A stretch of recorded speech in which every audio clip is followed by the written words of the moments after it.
नागपूरमध्ये काल पंतप्रधान नरेंद्र मोदी यांनी सिंचन घोटाळ्यावरून पुन्हा एकदा आरोपांची राळ उडवली. शरद पवार यांनी या आरोपांना प्रत्युत्तर दिलं आहे.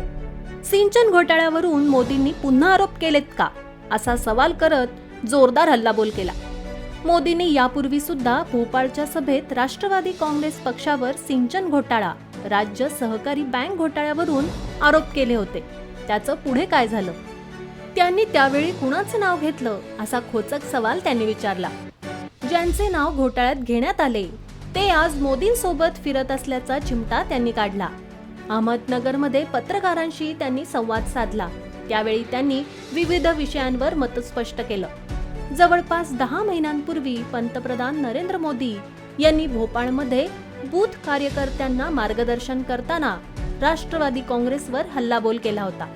एनसीपीवर जवळपास 70,000 कोटींच्या घोटाळ्याचा आरोप त्यांनी केला होता. महाराष्ट्र राज्य सहकारी बँक घोटाळा, सिंचन घोटाळा, अवैध खोदकाम घोटाळा अशी ही यादी न थांबणारी असल्याचा हल्लाबोल पंतप्रधानांनी केला होता. या आरोपानंतर काही दिवसातच राष्ट्रवादीत मोठी फूट पडली.